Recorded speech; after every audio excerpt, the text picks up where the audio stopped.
बताओ मेरी कन्या के भाग्य में कौन सा है, कैसा पति है। नारद जी कहते हैं तुम्हारी कन्या के भाग्य में बहुत ही गुणवान सुंदर पति है, नारायण भगवान के समान है, ऐसा नारद जी कहते हैं। अब नारद जी के मन में तो बुलबुला फूट गया कि मैं भी इनसे विवाह करूंगा। तो अब नारद जी कहते हैं महाराज हे राजन मैं यहाँ से चलता हूँ। अब नारद रास्ते में जाकर सोचते हैं कि मैं क्या करूं जिससे मुझे एक कन्या मिल जाए। तो नारद जी ने सोचा कि ऐसा करता हूं मैं भगवान नारायण के पास जाता हूं। भगवान नारायण से सुंदर कोई नहीं है, उनका रूप बहुत सुंदर है। मैं भगवान नारायण से उनका रूप मांग लेता हूं। मैं ऐसा करता हूं भगवान नारायण से उनका रूप मांग लेता हूं। नारद जी भगवान नारायण के पास गए। हे भगवान आपके चरणों में कोटि कोटि प्रणाम। नारद भक्त का नारद जी बड़ाई कर रहे हैं भगवान के। किसी से कुछ लेना है तो बड़ाई तो करनी पड़ेगी थोड़ी बहुत। नारद जी कहते हैं भगवान अगर मान लो भगवान मैं घर बसा लूं, मैं विवाह कर लूं, मेरे बाल बच्चे हो जाए तो आपको कोई परेशानी है क्या। भगवान ने कहा नहीं नारद मुझे कोई परेशानी नहीं है। तो ऐसा करो भगवान मुझे आपका रूप दे दो, यानी कि मुझे हरि का रूप दे दो, ऐसे कह दिया। नारद जी ने कहा भगवान मुझे हरि का रूप दे दो। अब हरि माने बंदर भी होता है, वो हरि माने नारायण भी होता है। भगवान ने कहा नारद चिंता मत करो, जिसमें तुम्हारा भला होगा मैं वही काम करूंगा। जिसमें तुम्हारा भला होगा मैं वही काम करूंगा, तुम जाओ चिंता मत करो। नारद भगवान को प्रणाम करके और चले गए। अब भगवान ने सोचा कि अगर नारद विवाह कर लेता है जिसका ब्रह्मचर्य खंडित हो जाएगा।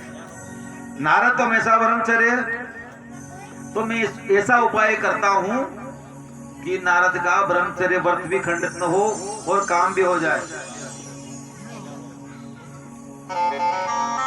तो भगवान ने नारद को बंदर का रूप दे दिया, बंदर जैसा मुंह बना दिया नारद का।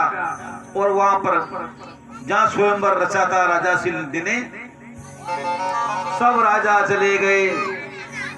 जब नारद जी भी वहां गए, नारद ने जाकर के सब राजाओं के सामने नारद ही बैठ गए और मन में पूछ रहे हैं कि मेरे समान तो कोई सुंदरी नहीं है।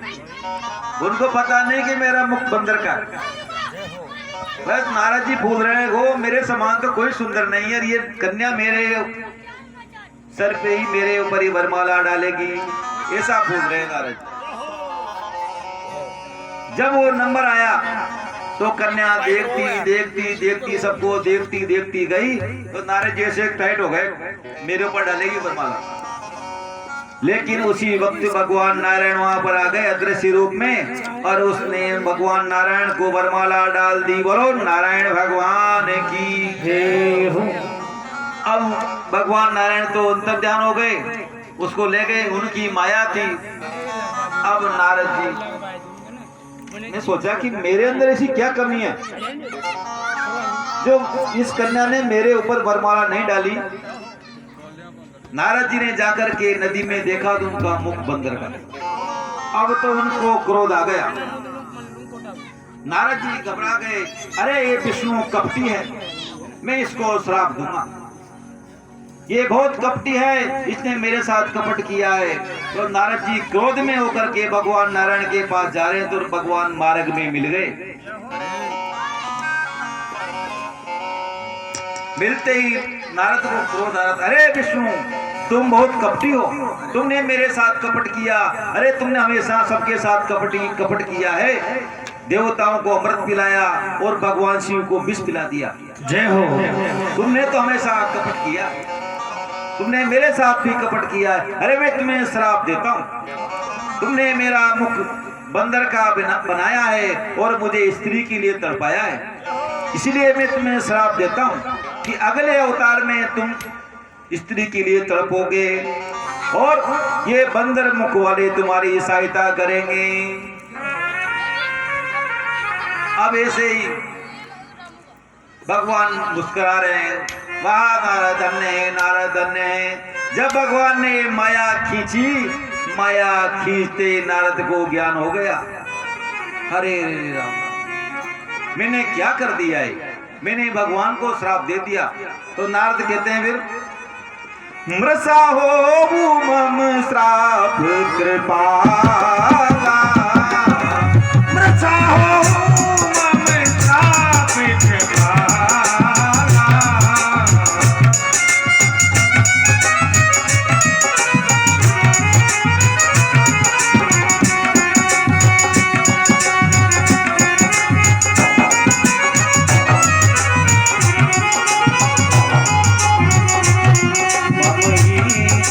कहे दीन दयाला, मम ईसा कहे दीन दयाला।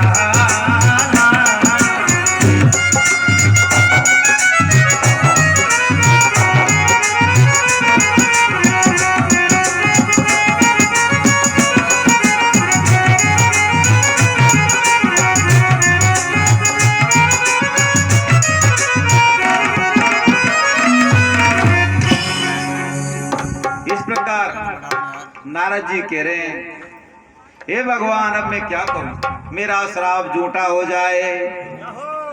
भगवान कहते नारद ये सब मेरी लीला थी, अगर मैं लीला नहीं करता तो तुम घर परिवार बसा लेते, तुम्हारा ब्रह्मचर्य का जो पालन व्रत है वो खंडित हो जाता। इसलिए नारद मैंने तुम्हारी रक्षा की, अब तुमने मुझे श्राप दे दिया। हे भगवान अब मैं क्या करूं, हे नाथ मेरे से बहुत बड़ी गलती हो गई नाथ, अब मैं क्या करूं। भगवान नारायण कहते हैं नारद चिंता मत करो, अब तुम जाकर के भगवान शिव का नाम जपो।